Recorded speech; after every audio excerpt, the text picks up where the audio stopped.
like Alan Shepherd, we do that. So we had a discussion that Well, basically we we're had a saying, discussion, yeah. and we were wondering, I mean, we're getting all these grants, yeah. and we ended up getting, or we think we're gonna get 300,000 for Alan Shepherd.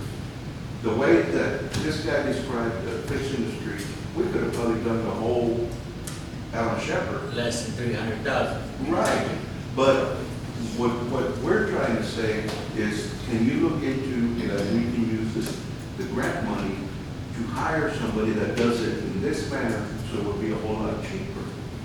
You're trying to say find somebody with a zipper. So, well, we would have to, yeah, we can't say, but we have to look for grants to buy equipment is what you're talking about. Well, Because to you start off, can't, yeah. CDBG money is specific for, yeah. So We could look at grants for buying equipment, yes. or that too. Remember this, yeah, because the grant is always a specific, it's either repair or purchase.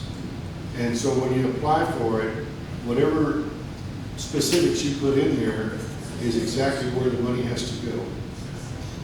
So, yeah, That's what we were talking about. Yeah. money right now, the 300,000 is, we're gonna have, that'll have to go to a contractor. Do you have anything else, Councilmember Gray? Yes. Not just the recycle committee and the zipper machine. Oh, and then also, do we have, I just want to make sure that we're still looking into, with Chief Burnett, like making sure that we're looking into, no, sir, the issue about the crime, about meeting with, the residents. I just want to make sure the residents know we're still working on that and that we're gonna eventually have a meeting and talk about the crime in the city. Councilman, thank you. Councilmember Gray? Okay, to address one situation here, first of all, you know, sometimes we need to speak when we have the knowledge of what's going on. A machine that just does nothing but register how fast somebody's going without someone there to work it is useless. But there is, I think, still a program called STEP, S-T-E-P. It's put on by the state of Texas. And what it does, it gives us funds for an extra officer, and you can put him on split shifts or however you want to do it, but all he does is work traffic, period. And I know we've had it here before. I think the program still exists, and it's a state program. I worked it myself here. And I think if we looked into that, and we had an officer, I would put him in a split shift between 1 to 3 or something like that, work the school zones, different things, that all he does is traffic. And I think that would give us a better chance of handling some of these situations. The other thing is, please, once and for all, can we look into it? I don't care what it takes. Is Landis a private road or is it a city road? Now, I know that we can't enforce the stop sign. I've already looked into it, but this is getting to be, it's not funny anymore. From everything I can find out, Landis is a private drive. It is owned by the citizens that live on Landis. And it would be my opinion that if this person who's trying to put the business in wants to use Landis for delivery, they need to go to those people and get the majority of them to agree yes, or you can't use their street. They have more than adequate, they have a circle drive available to them off of Ackerman Road. And it's not my fault that they want to put an 18-wheeler in the size of where a pickup truck should go. So, you know, I mean, I understand that this is another sore spot, and it can be easily taken care of by, you know, putting up a sign. But it actually, the funny thing is, there is a sign. It says it's a private drive. But apparently, our friendly people that want to put the business in, they want their rules their way. And it can't be. If it's a private road, then they got to get permission to use it. Thank you. Councilmember Street. There's a flyer going around from CPS about, because we've had so much rain and it's also about that time, to trim the trees in the alleyways and whatnot that would impede the power lines. And I have a phone number that you can call also to have them come and trim them. They won't come that day, but you can schedule the time for them to come. It's 353-3593. And anyway, you want to do that before they start, the wind blows and starts tearing your power lines down and you lose your electricity.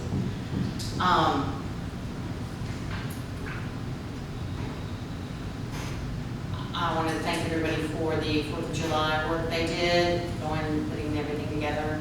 It was loud for me, so sorry, I just have sensitive ears. But it was nice. I watched the fireworks from further away. And I don't have anything else. Oh, yes, I do. I have a plan for getting the zipper machine and using the American Rescue Plan to help us do the sewers and use that money that we won't have to use for the sewers on the road. And I showed Monique that last week, and she's got the figures I worked out, but we can talk about that next week. And I think that's all. Thank you. Councilmember Aguadaka. Nothing to add. Councilmember Martin. I got a few things, Mayor. First off, I appreciate y'all listening to the proposal for the zipper streets. It's not overnight fix. I'm not asking it to be, maybe 3 years down the road. But we need to move forward with a plan. If you don't like this one, bring another proposal. We'll listen to it, we'll get it done. No problem. As long as we show the citizens we're trying to move forward and get these streets fixed, that's all I'm asking for. And the second thing is, the third thing, Monique, maybe you can answer this. We're getting more complaints about rats and snakes and stuff from the brush pile by the Dollar General. It's been there for years, and they're getting rats. in the house Oh, on the back side. there. On the other side, the other side of the property. Yeah, by the bridge. Same, and I saw they took the shed down today, carport or whatever, but in that same lot, it's probably 50, 100 foot long, brush pile. And neighbors are complaining. Right. about They the rats and have been snakes. cited for all of those. Well, I understand, I was told it's commercial property, they're allowed to store stuff, it's fine. It's been a couple of years now, how long they're allowed to store, you know, even though it's brush. It was sitting there before the dollar went up. Yeah, it was sitting there by the creek, right? Yep. Yeah. But, and then, I'm all for citation for the yards. Please give us citations. But I've got 3 complaints about city cutting grass in private property. And I said, I don't know, I'll check it out. What do you mean, what is it? Cutting grass here at the corner of Benzine, 106 Road, and it's a liquor store. They don't want us cutting? No, yeah, they saw us cutting it. And they're not talking about the front or side. They're talking about around the liquor store. Oh, no, you gotta cut the Yeah, easement, we you gotta gotta cut the easement. You're not around the liquor store. That ain't the easement. And where the Connex boxes are, right here, they said that's been cut about 8 or 9 times by the city. Just, No, that's You part of the know. property. that's right.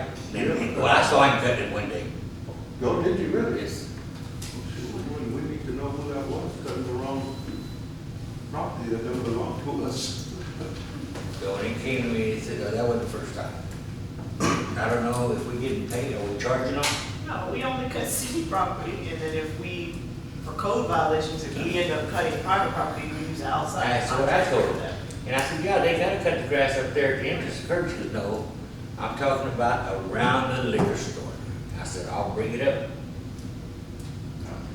Now, we do maintain that area right next to it where Yeah. the old digital sign is, and we do Yeah. have to cut all That's that what I grass told her. around there. That's That what I is told her. city's Yeah, they're not talking about responsibility. that, they're talking about, and I can understand, he said, well, I'm cutting this, we cut that, but he got costs.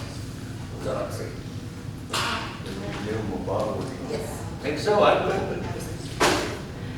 Yes, you can. If they see it, we do have to They take did, a picture, call me, call you, whatever. whatever. and just- Do you have anything else, Councilmember? No, ma'am. That's everything. Thank y'all for the great work y'all did for the fourth. It was fun. Councilmember Gray. I just wanted to add, the piggyback off of, Councilwoman Street about the Americans Rescue Plan. That was the fund of the 1.9 million we're Yes. talking about. Yes.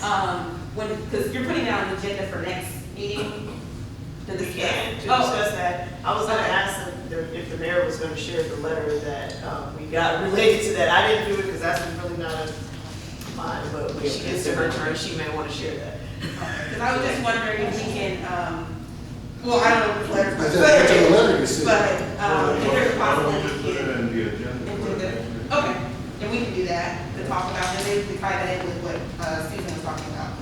Thank you. Councilmember Martin. Only, when and I, maybe wrong, maybe right, when I asked you the other day on email about, if we can get it on the agenda for the equipment comfort, and that's what I was thinking, if we can get help with our sewer from, in our, watershed, you know, to buy the equipment to cut the slopes. That's why I'm just asking, I don't know if that's a good idea or not. Yeah, it doesn't hurt to ask. That's what I'm saying, asking ain't gonna hurt. I mean, yeah, that's a whole discussion, but yeah. We'll talk about it. Yeah. No, the meeting's Tuesday, Commissioners Court's Tuesday. Oh, no, we're talking about the money. That's all right. Okay. All right. The letter that our city manager is speaking of is a letter that we received that Nelson Wolf wrote to our governor. And it reads, "Thank you for your continuous efforts as we come out of the COVID-19 pandemic on March 11th, 2021. President Biden assigned into law the American Rescue Plan, which appropriated $19.53 billion to states for distribution to cities with fewer than 50,000 or non-entitled units of local government. These cities are expected these funds to be processed through the state government.